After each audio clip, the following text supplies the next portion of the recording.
let me ask you this: when you went through that conversation to where you're at now, obviously you had to explain to them how this whole industry got behind you guys, and I think, did they start to feel how? Oh yeah. It was like a groundswell. You know, when we started, we talked to John Pompey. We met him after OFF last year, Right. And they encouraged us to put a post on Offshore Only and to follow the build thread. And so when we did that, and then immediately I put the backstory on there, and then we immediately started getting all these comments of like, great job, you know, what you're doing is awesome.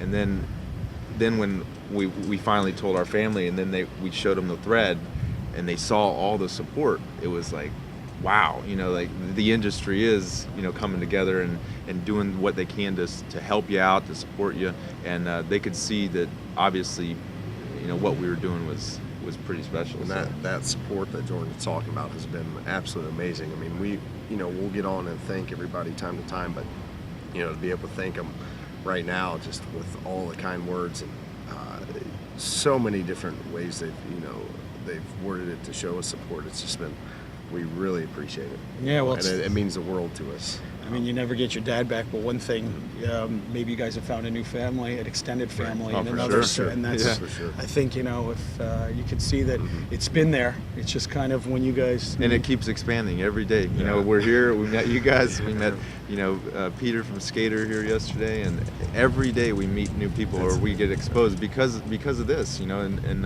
that's what's awesome, is being able to meet the people that you see on the TV, you see on online, and when we didn't know anybody, we were looking at these boats like in awe. And now you're sitting. Now you're right in the middle of the entire just queue. laugh about like this is just insane. ridiculous. There you go. There's I don't think there's any place in the world that has more power boating going on than right here, right now, today. It's a good conversation piece. And you're right here in the heart of it from a few years ago, right? Now you're in the inside looking out. Yeah. So, you know, it's obviously, as I say, power boating. Tell us now, would you mind give us a little bit about the boat? How Sure. much, I mean, tell us the Specs, hours, stuff. the things, the Sure. specs. Oh, Everybody would like to know Basically, what it took. you know, October of last year when we bought the boat, It was in this perfect condition, right? Oh yeah, no, it's very. A couple hours sanding pretty away rough. from being that. Pretty rough. Yeah. There were plants growing on the inside, you know, and it was pretty rough. Some rot. The transom was rotted. But basically, we started, and we knew it was going to be a total rebuild. So we knew what we were going to get into, and it really didn't matter what we were going to get into. You know, we were going to do it one way or another. It just, you know, how bad it was is going to determine how long it was going to take. You know, and we were in it for the long haul. So, October last year, we went up to John Pompey's shop in Port Orange and started the D-rig. And every weekend, I mean, obviously we've got jobs. You know, we don't have a shop. What do you guys do? I'm I'm a commercial realtor. I'm an asset manager for Welsh companies in Naples, and I'm also a general contractor. Right. And Jordan and I actually we're opening up a CrossFit gym. I'm in the fitness industry, so Great. Compete in that. And So nothing to do with certified marine. trainer. No, what's that? Nothing No. to do with marine. I did get my degree in marine science, however. did. All right. Talking about those dolphins. And you stayed at Holiday Express, right? That's how you own a world-class race boat. Yeah, there you go, right? Yeah. So basically, we have jobs, so we can only work on the boat on weekends, and we don't have a shop necessarily, so you can't go there. So you know, we drove up to Port Orange and de-rig the boat up there, which is, I mean, that's about 4.5-5 hour drive from us, and then after that took the boat to Velocity, which is in Sanford.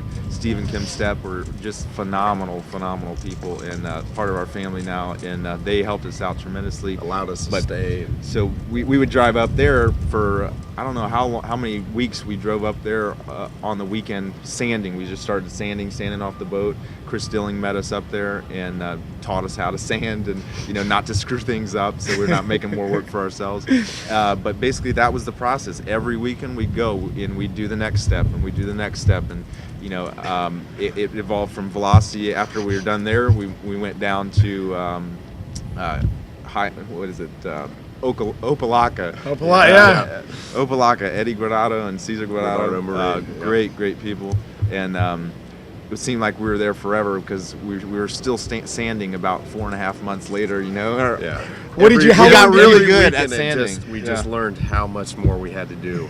Yeah. And I mean, we would be lying if we didn't tell you it got tough at times. Yeah. I mean, mentally, sometimes we're taking steps back and we're just like, are we making any ground? We just traveled, 7-hour round trip. What did we just accomplish? Wow.